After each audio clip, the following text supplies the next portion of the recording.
नमस्कार, मैं Kailash Singh, signal and telecom training centre Ghaziabad. आज हम लोग मैगर के माध्यम से अंडरग्राउंड केबल में तथा अन्य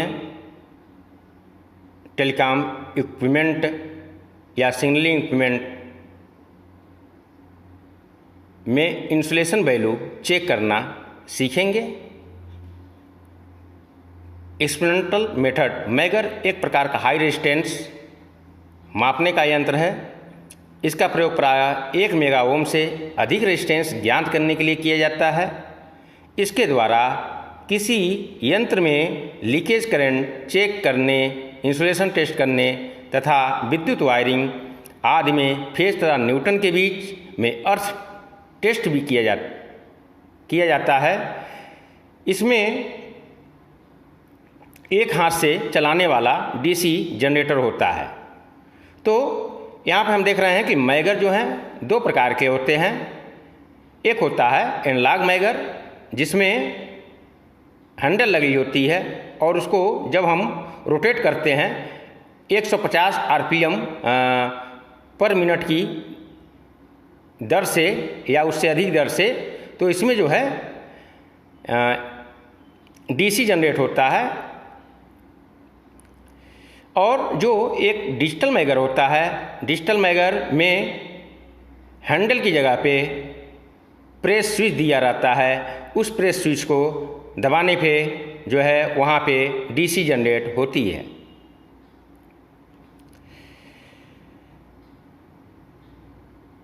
जनरेटर से पैदा ऊर्जा को एक स्थिर प्रतिरोध के द्वारा कॉइल ए में दी जाती है।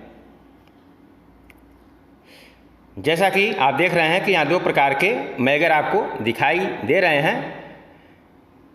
एक जो है इसमें एनालॉग मैगर है और दूसरा जो है डिजिटल मैगर है।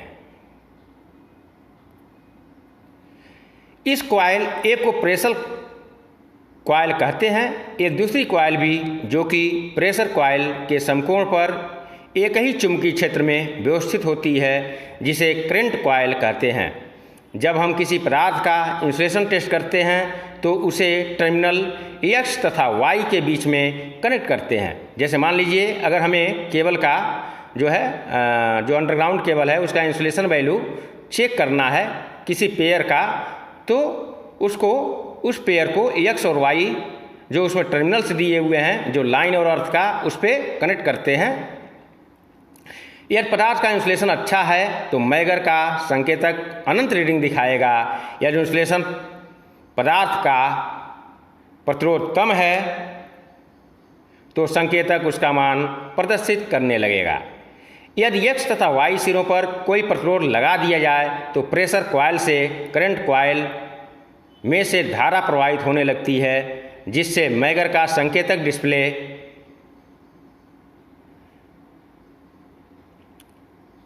डिस्प्लेक्शन देने लगता है और उस प्रतिरोध का मान बताता है। इस प्रकार जब विद्युत वायरिंग में फेज और अर्थ वायर के बीच किसी प्रकार की लीकेज वोल्टेज चेक करनी हो तो मैगर के दोनों सिरों पर फेज तथा अर्थ वायर को कनेक्ट करके मैगर के जनरेटर को हाथ से घुमाते हैं। तो ये जो है एनालॉग मैगर में करते हैं। अगर हमारे पास डिजिटल मैगर है तो उसमें जो प्रेस स्विच है उसको दबाते हैं। जनरेटर को घुमाने से विद्युत धारा प्रवाहित होती है जो प्रेशर कॉइल में बहने लगती है। यदि फेज तथा अर्थ वायर के बीच कोई शॉर्टिंग हो रही है तो मैगर में करंट कॉइल में भी धारा प्रवाहित होने लगेगी और मैगर का संकेतक डिफ्लेक्ट होकर प्रतिरोध प्रदर्शित करेगा। इस प्रकार इंसुलेशन टेस्टिंग मीटर का प्रयोग उच्च प्रतिरोध मान इंसुलेशन टेस्ट तथा अर्थिंग टेस्ट आदि के लिए किया जाता है। सावधानियाँ। मैगर का प्रयोग करते समय हमें क्या क्या सावधानी करनी चाहिए। मैगर को प्रयोग करते समय उसे डीसी जनरेटर को कम से कम 150 चक्कर प्रति मिनट की स्पीड से घुमाना चाहिए। जिससे आवश्यक करंट बन सके। तो ऐसा जो हम घुमाते हैं, घुमाने का काम जो है एनालॉग मैगर में किया जाता है, जबकि डिजिटल मैगर में हमें घुमाने की आवश्यकता नहीं होती है। इसके जगह पे एक जो है पुश बटन स्विच दी होती है, उसको केवल दबाना होता है। जिस पदार्थ का इंसुलेशन टेस्ट करना है उसे टर्मिनल के बीच कसकर लगाना चाहिए। इससे आगे जो है इससे रिलेटेड एक वीडियो है, उसको भी आप देखें।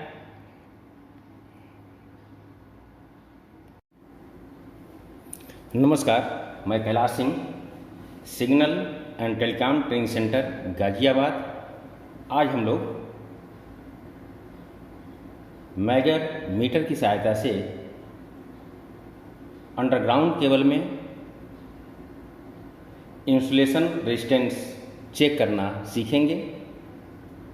सबसे पहले आप जो देख रहे हैं आपके सामने यह डिजिटल मैगर है और इसमें एक पुश बटन स्विच दिया गया है।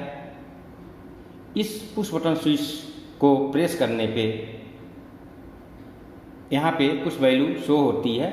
जब इसको हम इन लीडों को जब हम जिस पेयर का इंसुलेशन वैल्यू चेक करना है उसके साथ लगा देते हैं। इसी संदर्भ में जो है सबसे पहले इस मैगर मीटर का प्रयोग करने के पहले जो है इस मैगर मीटर की हम टेस्टिंग करेंगे। टेस्टिंग करने का तरीका ये है कि यह जो दोनों लीड आप देख रहे हैं, इन दोनों लीडों को शॉर्ट करते हैं और शॉर्ट करने के बाद प्रेस बटन को दबाते हैं। तो दबाने पे यहाँ पे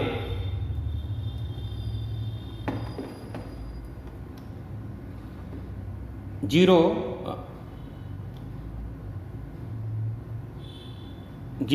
शो होना चाहिए। जैसा कि आप देख रहे हैं कि इस मैगर मीटर में जो है 0 शो हो रहा है, इसका मतलब ये मैगर मीटर सही है। अब जिस केबल का या जिस पेयर का हमें इंसुलेशन टेस्ट करना है, तो सबसे पहले इस मैगर मीटर की जो ये रेड लीड आप देख रहे हैं, ये लाइन है और ये है अर्थ। तो सपोज करें कि हमें जो एक केबल है, इस केबल में यह रेड और स्लेट जो पेयर है इसका इंसुलेशन वैल्यू चेक करना है। तो सबसे पहले क्या करते हैं कि जो इसकी लाइन वाली लीड है इसके साथ कनेक्ट कर देते हैं अच्छे से, और कनेक्ट करने के बाद जो है इसको जो है इस लीड को जो अर्थ वाली है इसको अर्थ के साथ कनेक्ट कर देते हैं। जो हमारी स्टेशन पे टेलीकॉम की अर्थ है उसके साथ इसको कनेक्ट कर देते हैं। कनेक्ट करने के बाद जो है इसको प्रेस करते हैं। प्रेस तब तक किए रहेंगे जब तक कि इसके डिस्प्ले पे जो वैल्यू है स्टेबल ना हो जाए, कांस्टेंट ना हो जाए, क्योंकि जब आप प्रेस किए रहेंगे तो वैल्यू वेरी करती रहेगी और तब तक प्रेस किए रहना है जब तक इस पे जो वैल्यू शो कर रहा है स्टेबल ना हो जाए। ऐसे ही जो है जो दूसरे लिंब के साथ भी ऐसे ही इसको कनेक्ट करते हैं और इसको जो है अर्थ से ही कनेक्ट किए रहते हैं। इसके बाद जो है प्रेस करते हैं। प्रेस करने के बाद वही प्रक्रिया जब तक प्रेस किए रहते हैं तब तक कि इस पे जो वैल्यू शो हो रही है वो कांस्टेंट ना हो जाए, वेरी करना तब तक बंद ना हो जाए। जो वेरिएशन जब करना बंद हो जाता है तो वही मेरी जो रीडिंग होती है वो फाइनल रीडिंग होती है। इसके बाद जो है इस लिंब को अर्थ से हटा लेते हैं और अर्थ से लगाने के बाद अब जो है लिंब टू लिंब जो हम इंसुलेशन वैल्यू को चेक करेंगे और ऐसे अर्थ वाली लीड को भी लाइन 1 और लिंब 1 और लिंब 2 के साथ ऐसे कनेक्ट कर देते हैं और कनेक्ट करने के बाद जो है इसको प्रेस करते हैं। प्रेस तब तक किए रहेंगे जब तक कि इस पे जो वैल्यू शो हो रहा है स्टेबल ना हो जाए। इस प्रकार जो है आज हमने देखा, ऐसे ही पेयर टू पेयर हम जो 6 क्वाड केबल में 12 पेयर हैं, 12 पेयर हैं, इन 12 पेयरों का पेयर टू पेयर हम इंसुलेशन वैल्यू चेक कर लेते हैं।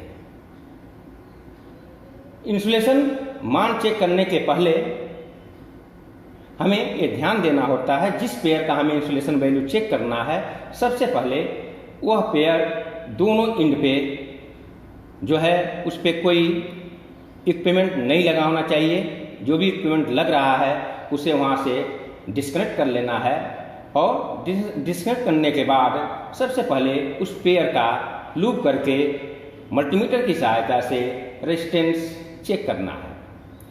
जब अच्छी तरह से हम श्योर हो जाते हैं उस समय हमें जो है इंसुलेशन वैल्यू मेगर से चेक करना चाहिए। धन्यवाद।